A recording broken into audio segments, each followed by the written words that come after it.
આજે આવવાનું કીધું તું સ્કૂલમાં? કીધું તું કેમ કે આજે વસંત પંચમી છે. શું છે?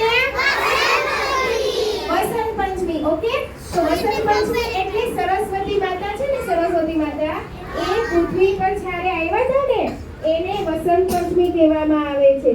ઓકે, વસંત પંચમી એટલે કે વસંત ઋતુનો પાંચમ. વસંત ઋતુની જ્યારે પાંચમ આવે ને ત્યારે વસંત પંચમી કહેવામાં આવે છે. આપણે સરસ્વતી માતાની આખી વાર્તા સાંભળવી છે. સરસ્વતી માતા કેવી રીતે આવ્યા એ સાંભળવું છે આપણે. ઓકે, તો બધા શાંતિથી સાંભળશો ને? ઓકે, એક દિવસ આપણે કેમ આ બધા આપણે ઝાડ છે, ફૂલ છે, બધે છે ને, તો એક દિવસ જ્યારે બ્રહ્માજી બેઠા હતા ને તો ત્યારે છે ને આ બધા ઝાડ નહોતા, ફૂલ બધા મુરઝાઈ ગયેલા હતા અને કોઈ વસ્તુ સારી હતી, પાણી વહેતું નહોતું, પછી પક્ષીઓ કલરવ કરતા નહોતા, પક્ષીઓ પણ શાંતિથી બેઠા હતા, એકદમ ઉદાસ થઈને બેઠા હતા. જો તમે ઉદાસ થઈ જાઓ છો ને, તમને કશું નથી આવડતું ત્યારે ઉદાસ થઈ જાઓ છો હે, તો એવી રીતે તો કંઈ જ નહોતું તો તમને ગમે? ફૂલ ન હોય, દુનિયામાં કલર ન હોય, પછી ગ્રીન ઝાડ ન હોય તો આપણને ગમે? ના ગમે. ગમે કોઈને? બાળકો હસતા ન હોય તો આપણને સારું લાગે? બધા રડતા દેખાય તો સારું લાગે? એવી રીતે બ્રહ્માજીને પણ આ ગમ્યું નહીં. બ્રહ્માજીએ જ્યારે જોયું કે આવી સૃષ્ટિ છે તો એને ગમ્યું નહીં. તો એણે શું કર્યું? જ્યારે વસંત ઋતુનો પાંચમનો દિવસ હતો ને તો એમણે સરસ્વતી માતાને પૃથ્વી પર આવકાર આપ્યો. શું કર્યું? સરસ્વતી માતાને પૃથ્વી પર બોલાવ્યા. એક સ્ત્રીની રચના કરી.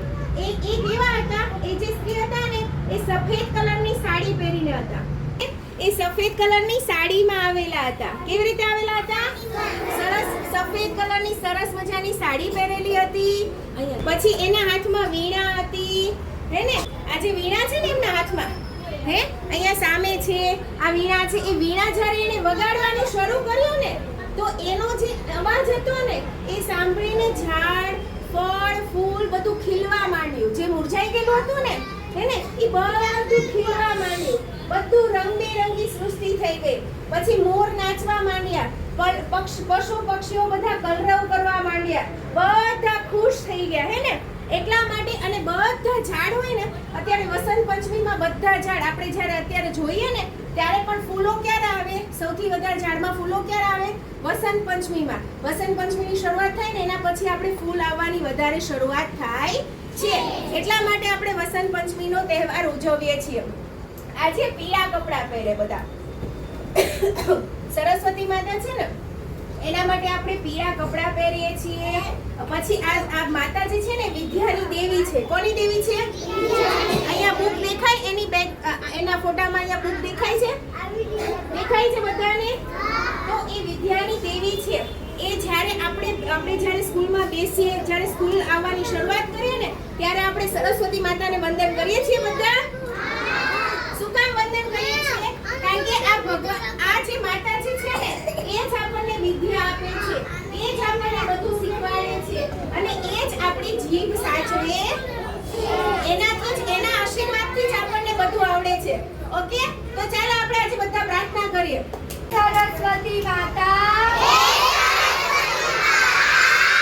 અમને આશીર્વાદ આપો.